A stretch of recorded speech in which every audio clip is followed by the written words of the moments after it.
Hi, my sweet Math 5-4 kiddos. This is the video for lesson 102, which is planned for Monday, March 30th. In this lesson, we're going to work with decimals and number lines. Okay, so I went ahead and I wrote down a problem. Now, we have done problems like this before, so this one's going to kind of be a review, but I wanted to go ahead and go over it with you. So on our problem, it says the wall is 187 centimeters tall. How tall is the wall in meters? So we have to think that through and break that down. We know from our previous lessons that 100 centimeters equals 1 meter. So if we know we're starting with 187 centimeters, and if 100 centimeters equals a meter, we know that if we take that 100, that's 1 meter. That's 1 meter. And then if we take 187 minus 100, 7 minus 0, 8 minus 0 is 8, and we end up with 87 left over. So we would have 1 full meter and 87 hundredths meter. So let me say that another way. So we have 187 centimeters to start with. We take 100 of them and use them as a meter. In order to make 2 meters, we would need another 100 of them, but we don't have that. We have 1 full meter, and we have 87 out of the 100 we need to make another meter. So when I read this decimal, it's 1 and 87 hundredths, because the spot, this is the ones, this is the tenths, and this is the hundredths on place value. Okay, 1 and 87 hundredths meter. And when I write that as a mixed number, my mixed number is stated, remember a mixed number is a whole number plus a fraction part of another number. So 1 and 87 hundredths meter as a mixed number is 1 and 87 hundredths. This problem says the wall is 187 centimeters tall. How tall is the wall in meters? So it's looking for this answer. I just explained it to you. If you understood it here, that's great. I just wanted to explain it to you a little further as to how I got that answer. I have 187 centimeter equals 1 full meter plus 87 centimeters as a decimal point. Okay? So that is one of the things we'll be doing in this lesson, is working from centimeters to meters, which we've done before, so that's not new.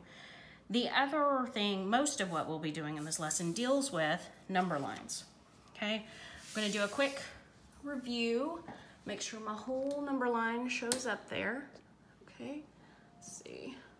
Make sure. Let me move it up a little more. Okay, there we go. Now you can see my whole number line. So just as a quick review, a number line goes, because it has the arrows on both ends, it goes on and on and on forever. The numbers keep going both ways on this number line. What we're going to be doing, instead of dealing with this big, huge number line, is we're going to take a little piece of it today. I'm going to be working with the piece here between 2 and 3. And I'm going to break that down into more pieces. Let me make sure we're getting this in the video good. Okay. So we're going to break this down. I'm going to have to go higher with my camera to get all of it in there. That's a big number line. Okay. Let me get that in there. So we have to look at the entire number line. And when we look at it, So I took, just as a reminder, I went and I took this piece from 2 to 3 of the big number line and blew it up and got this. And as you see, here's my 2.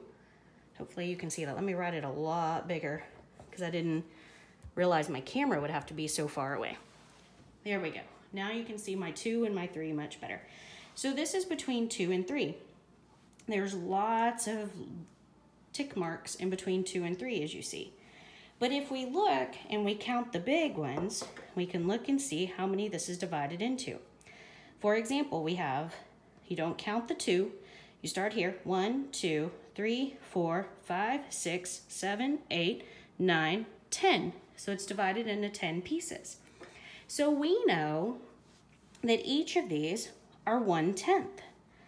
So if we're going to write that as a decimal number, if our 2 is right here, this would be 2.1 and 2.2, 2.3, 2.4, 2.5, 2.6.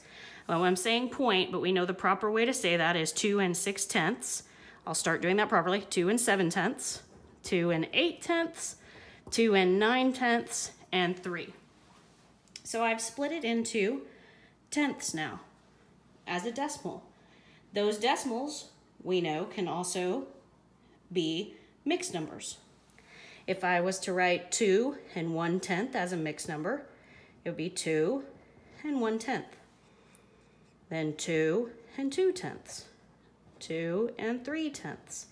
This is equal to the decimal. We did this in one of our investigations. So I'm just going through and labeling so you can see how this works. Okay, so these mixed numbers are equal to these decimals. So if I'm given a point on the number line and I'm told to write a decimal number for that, well, let's look at, so we have these tenths here, but in between the tenths, we have little numbers also. So little tick marks also. So if I count, I have 1, 2, 3, 4, 5, 6, 7, 8, 9, 10. So I have 10 in between that it is cut into. And that 10 in between is hundredths. If you look at, if you go from here all the way over here to 3, remember this is number 2, this is number 3, there's 100 tick marks between. So these little tick marks give me my hundredths place value. For example, if I put a mark on this tick mark right here, let's see if I can zoom in a little, that might make a lot more sense if I can zoom it in. And I ask you what the decimal number is for this tick mark. Well, I can look and see that it's going to be between 2 2/10 and 2 3/10. So I have to look at and count my little tick marks. So this would be 1, 2, 3, 4, 5, 6, 7. So if I call that A, for spot A, my decimal, I know starts out 2.2 because it's between 2.2 and 2.3. And I look at it and I try to figure out what it is. And I said that there are 7 tick marks. So it's 2.27 or 2 27 hundredths would be my point A decimal. If I needed to look at, again, let me find another one, and I'll put a point here for B. And I asked you, what is B? What is the decimal for B? You would look across, and you know you're between 2 and 3 because my whole number line is 2 and 3. And you follow, there are 10 marks between, and follow all the way to 2.6. I labeled that by counting my tick marks. So B would be 2.6. So So let me do a point C over here. Okay, and bring that in closer. Now, for C, I can look at it and see that it's going to be between 2.9 and 3 because that is the large marks that it is between. So point C, I know is going to start out 2 and 9/10. I'm sorry, I keep calling it point. Forgive me. 2 and 9/10. So I know it's going to be between 2 and 9/10 and 3, but it hasn't made it all the way to 3 yet.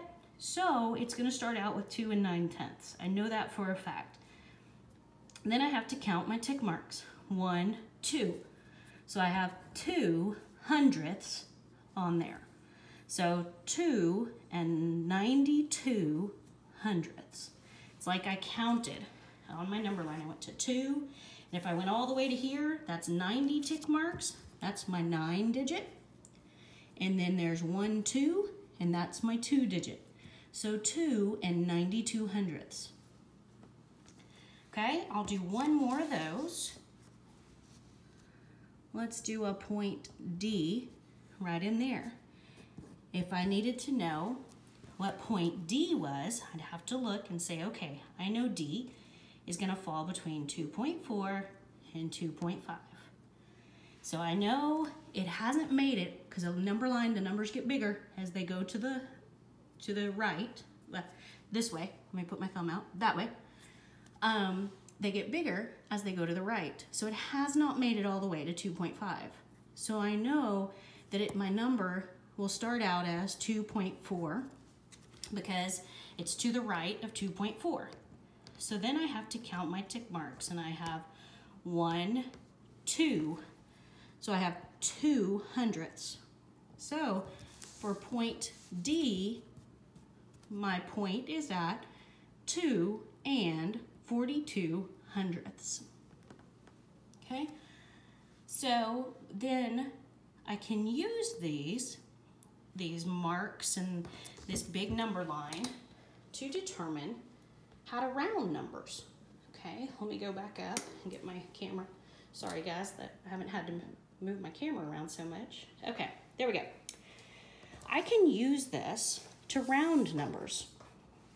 For example, if I have point A, which was, we decided, 2 and 27 hundredths, and I need to round it. I can, if I already know how to round it, and I know the rounding rules, I can do it that way, but I can also use my number line. So let's use our number line, since we're learning that. So point A. If I look at point A in my camera, here, point A, and I see point A is between 2 and 2/10 and 2 and 3/10. And if I'm going to round it to the nearest 10th, which remember our 10th digit would be, it's either going to be 2 and 2/10 or 2 and 3/10 if I'm rounding to the 10th place. So I can look at point A and I can cover up everything else and just look at this little section here. I'll move my pen out of the way. There we go. And I can say, okay, point A, is it closer to 2 and 3/10 or is it closer to 2 and 2/10? And I find that it's closer to 2 and 3/10. So if I was going to round 2.27 and I'm going to round it to the 10th, the answer would be 2.3. Okay, let's look at point D. Let me find point D and get that on camera for you. Point D. If I'm going to round point D and I'm going to round it to the nearest 10th, again, I cover up everything except my two options. My two closest tenths are 2 and 4/10 and 2 and 5/10. And I have to determine which one it's closer to, which we can see point D is closer to 2 and 4/10. Now, if I have point B, come up here, pull back on the camera a little bit. Okay, so point B, which is right here, and I'm looking at my entire number line, okay? Remember, my number line starts at the whole number 2 and ends at the whole number 3. If I am supposed to round point B to the nearest whole number, so I'm just looking at point B and I'm looking at 2 and 3, and I'm trying to determine, is point B closer to the whole number 2, or is point B closer to the whole number 3? In this instance, it is closer to the whole number 3. So to round point B to the nearest whole number, your answer would be 3. Okay, so on your practice problems today, it will give you a number line and you will have to determine what the different points are. Now, I know on my number line, the first thing I did, and what you should probably do also, is well, if your parents allow you to write in the book, write in the book. If they don't, determine it and write it down on your paper. But in your practice problems, let me go to it and give you some helpful hints. So I'm on page 476, okay? So you'll see it gives you a number line, 5, 6, 7, 8 on a number line, so a bigger number line. Your first thing you have to do is determine how many points, how many tick marks there are between each number. That's the first thing you have to do before you can't do anything to determine what that number is until you know the number of tick marks. So if you count, there's 1, 2, 3, 4, 5, 6, 7, 8, 9, 10. Okay? And it wants you to write the decimal number to which the arrow points. So for example, on B, if I looked at it and I know that it's marked into 10 points, 10 tick marks, excuse me, I would know that my whole number is either going to be 5 or 6. But again, have I made it over to 6 yet on my number line if it gets bigger going this way? Not quite. I'm before 6. So my whole number for B is going to be 5. Okay? I know that, and I know it's divided into tenths. When I have tenths, I'm only going to have one decimal place. So now I just need to determine how many tenths. 1, 2, 3, 4, 5.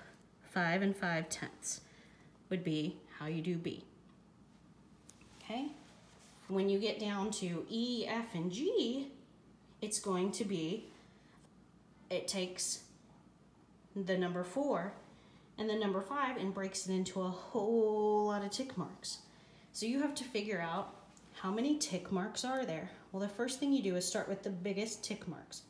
So you see 1, 2, 3, 4, 5, 6, 7, 8, 9, 10 big tick marks. So then you can determine how many are in between each big tick mark. How many littles? 1, 2, 3, 4, 5, 6, 7, 8, 9, 10. So this number line is a lot like the number line I was using. It's divided into 100 tick marks because 10 sections times 10 tick marks is 100. So it's divided into 100. So you'll have to look at this number line and determine what the decimal is that each point is looking at.